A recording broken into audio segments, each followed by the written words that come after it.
Question number 4 start होता है आज ओल्ड बुक से। ओल्ड बुक में ये चैप्टर नंबर 12 है। 12.1 हम कर रहे थे लास्ट क्लास में, स्टार्ट भी कर रहा था हमने। इस चैप्टर के अंदर जो कुछ है उसका रिव्यू भी ले लिया था। ठीक है जी, तो क्वेश्चन नंबर 4 से स्टार्ट होगा। मोस्ट इम्पॉर्टेंट क्वेश्चन है इस एक्सरसाइज का। The wheel of the car are of the diameter 80 centimetre each. तो ये आ गया एक कार का व्हील। ठीक है जी, कार का व्हील आ गया ये। इसका डायमीटर कितना दे रखा है? 80 सेंटीमीटर। 80 सेंटीमीटर, जिसको आप लिख सकते हो R = 40 सेंटीमीटर। ठीक है, आगे क्या बोलते हैं सुनिए। How many complete revolution does each wheel makes in 10 minutes when the car is traveling at a speed of 66 km/h। वो गाड़ी अगर 10 मिनट तक चलती रहे और 66 km/h की स्पीड से चले तो वो पहिया कितनी बार घूमेगा। इस पर फिजिक्स का कॉन्सेप्ट लग रहा है। ठीक है, अगर आप ध्यान से देखें, ये आप लोगों को ये पार्ट नज़र आ रहा है ना। अगर मैं आपको ये दिखाऊं और इसको राउंड पूरा ये एक रेवोल्यूशन पूरा हो गया इसका, है ना। तो यहाँ से स्टार्ट हुआ, यहाँ तक पहुँचा है। छोटा था ये, इसलिए इसने छोटे ही डिस्टेंस कवर करा है। जैसे जैसे बड़ा होगा वैसे वैसे ज़्यादा डिस्टेंस कवर करेगा। एक छोटी कार का टायर, स्कूटर का टायर, मोटरसाइकिल का टायर, फिर एक ट्रैक्टर का टायर, वो एक चक्कर काटेगा, ट्रैक्टर का एक पूरा राउंड लेगा। तो कार वाला कितना ले लेता है? उसके मुकाबले तो कई सारे लेने पड़ेंगे ना उसको रेवोल्यूशन। तो डिपेंड करता है उसकी सरकमफ्रेंस पर, वो कितना बड़ा है। ठीक है, हमसे क्या पूछा गया है? हमसे पूछा गया है कि कितने रेवोल्यूशन लेगा, कितनी बार घूमेगा अगर गाड़ी 10 मिनट तक चलती रहे और 66 km/h की स्पीड से चलते रहे। चलिए, हमने लेट कर लिया। Let the total revolution be x। Total revolution कितने? x है। तो अब मैं ये मालूम करने जा रहा हूँ कि इस टायर की गोलाई कितनी है, कितना बड़ा टायर है ये। ठीक है, तो सरकमफ्रेंस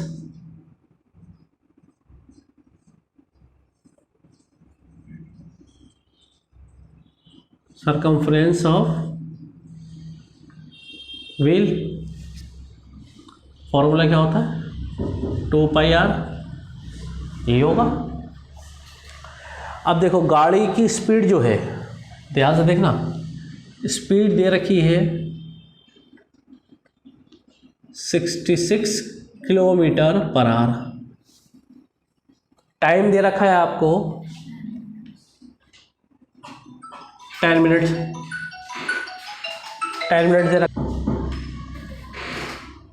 टाइम दे रखा है 10 मिनट। SI यूनिट क्या कहती है यूसुफ? SI यूनिट स्पीड का फार्मूला नहीं कह रहा मैं आपसे। अब कुछ SI यूनिट होते क्या है स्पीड के लिए? km/h होनी चाहिए या मीटर/सेकंड होनी चाहिए। यही होनी चाहिए ना। या तो इस मिनट को आवर्स में बदलो। ठीक है, फिर सरकमफ्रेंस पे आ जाओ। सरकमफ्रेंस अगर आप देखो ध्यान से, ये सेंटीमीटर में है रेडियस, इसको भी मीटर में बदलना पड़ेगा। फिर किलोमीटर में, या तो उसको किलोमीटर में बदलो, इसको आवर्स में बदलो, फिर हमारी SI यूनिट एग्जैक्ट सही सेट होगी। ठीक है, तो बेटर ये है कि आप इसको मीटर में बदलो। 40 कितना है सेंटीमीटर, यानी 40/100। अरे भाई है या नहीं, आप इसको 2/5 मान लो, वो ज़्यादा बेटर है। ठीक है, काट कर ये बचेगा। अब रखते हैं इसमें 2 × 22/7 R 2/5 कितना हो गया 88 / 35 मीटर। इतना इसकी गोलाई है, यानी एक चक्कर काटेगा, ये समझ लीजिए एक चक्कर काटेगा तो इतना डिस्टेंस कवर करेगा वो। समझ में आ गई बात, सरकमफ्रेंस का मतलब ये आ गया। चलिए जी, तो मीटर तो आ गया। अब ये टाइम को भी थोड़ा एडजस्ट कर लेते हैं। टाइम क्या दे रखा है आपको, इसको 10 मिनट्स को सेकंड में बदलने के लिए क्या करूँगा मैं, क्या करूँगा 600 सेकेंड।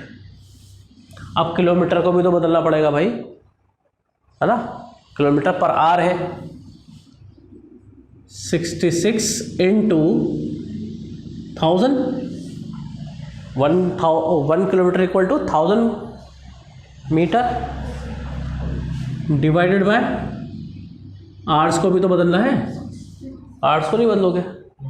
ठीक है, पहला 60 मिनट के लिए, दूसरा 60 सेकंड के लिए। ठीक है जी, ये 0 गया, ये 0 गया, काट लीजिए। यहाँ 3 बचा, अरे भाई 1 जा बचा, और कितना काट सकता है आप इसको, ये 3 बचा,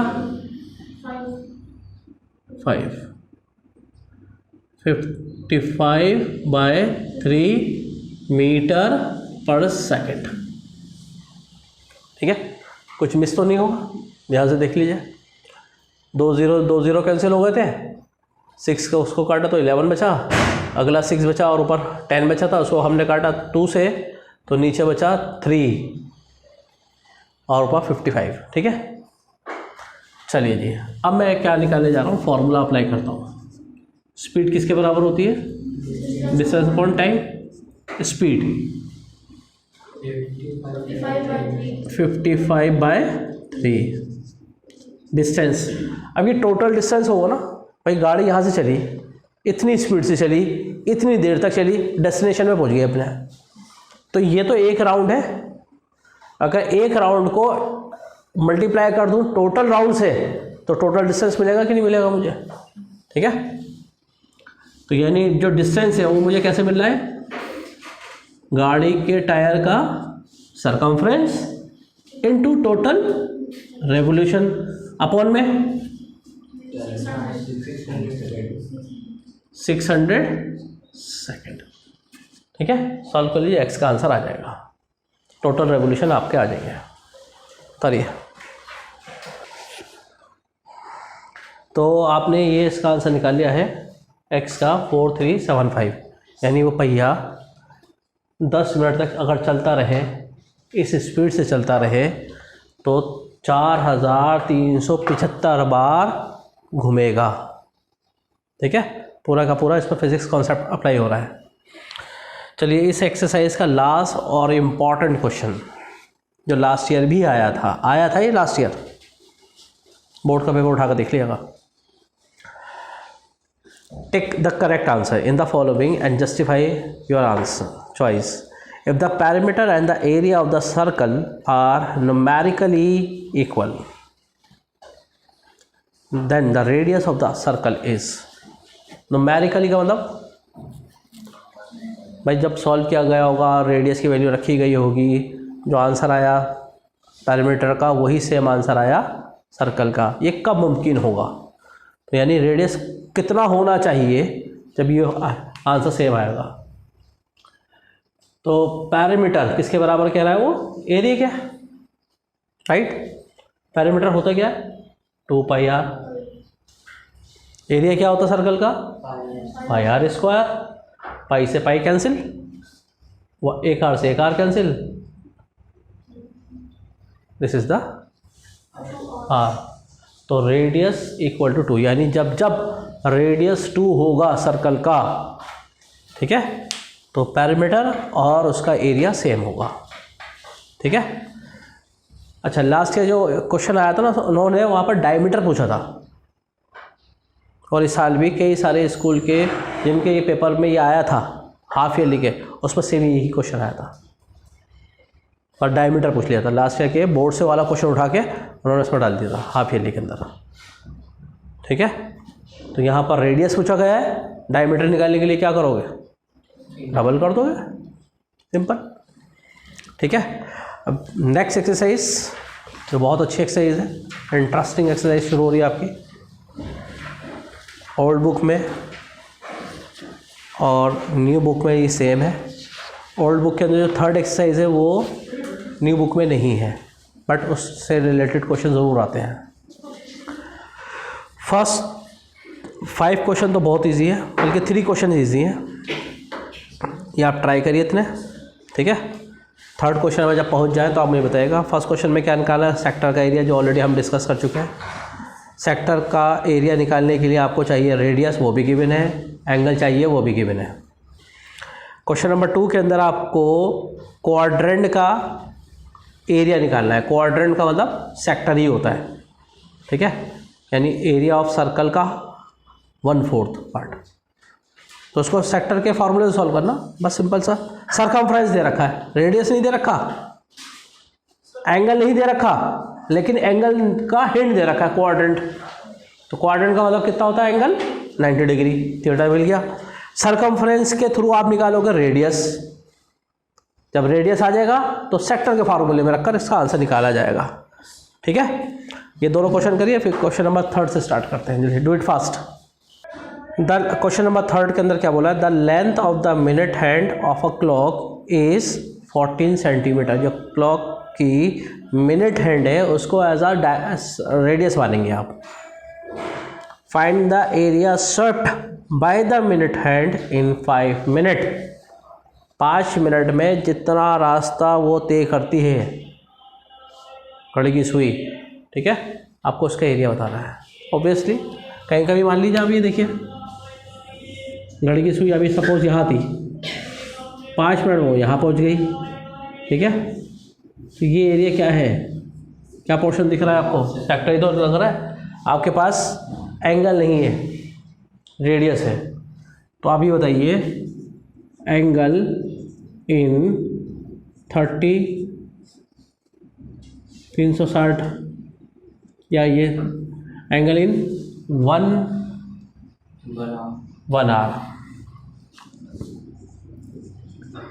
आवर 1 घंटे में कितना बनाती है वो, 360 डिग्री का, ठीक है। एंगल इन 1 मिनट 60 मिनट, इसका मतलब 60 मिनट ही तो है, 60 मिनट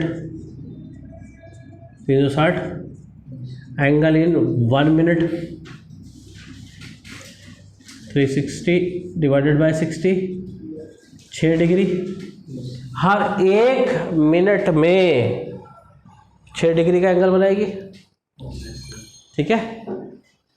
तो 5 मिनट में कितना बनाएगी भाई साहब, 6 × 5 मीन्स 30 डिग्री, एंगल मिल गया।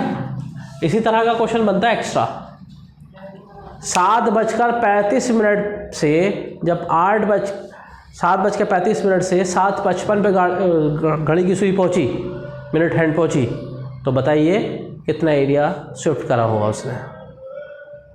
यहाँ पर टाइम गिवन था, मतलब एग्जैक्टली 5 मिनट के हिसाब से हमने निकाल लिया। वहाँ पर आपको पहले मिनट भी तो निकालने पड़ेंगे, टोटल कितने मिनट हो गए, फिर उस टोटल मिनट का कितना एंगल बना, ठीक है। ये फ़र्क है इस क्वेश्चन में और उस क्वेश्चन में। जब आपको टाइम दे रखा हो तो टाइम के हिसाब से आपको एंगल, टाइम का एग्जैक्ट वैल्यू भी निकालनी पड़ेगी, कितने डिग्री का एंगल बनेगा, ठीक है।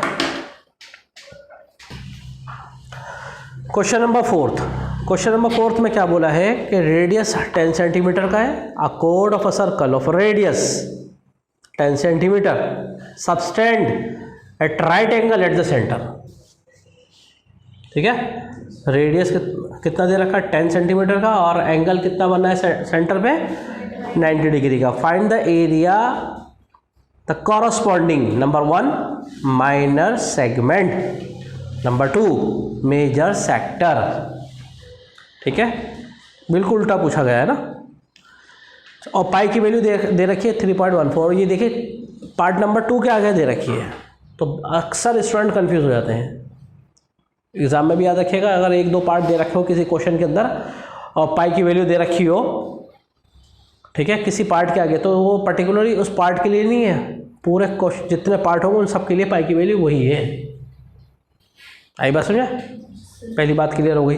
दूसरी बात, आपको सेगमेंट का एरिया निकालना है। सेगमेंट के एरिया निकालने के लिए क्या करते हैं, जो एरिया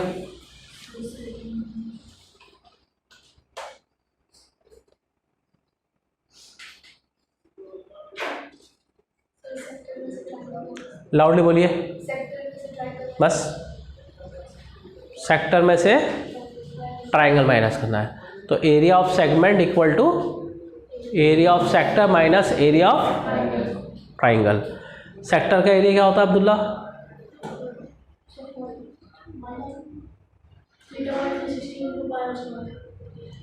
ट्राइंगल का कौन सा एरिया लगेगा रीबा?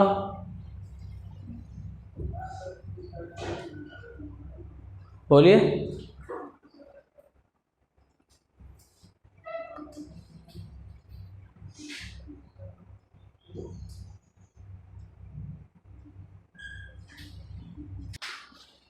जो मेरे कितना एंगल दे रखा है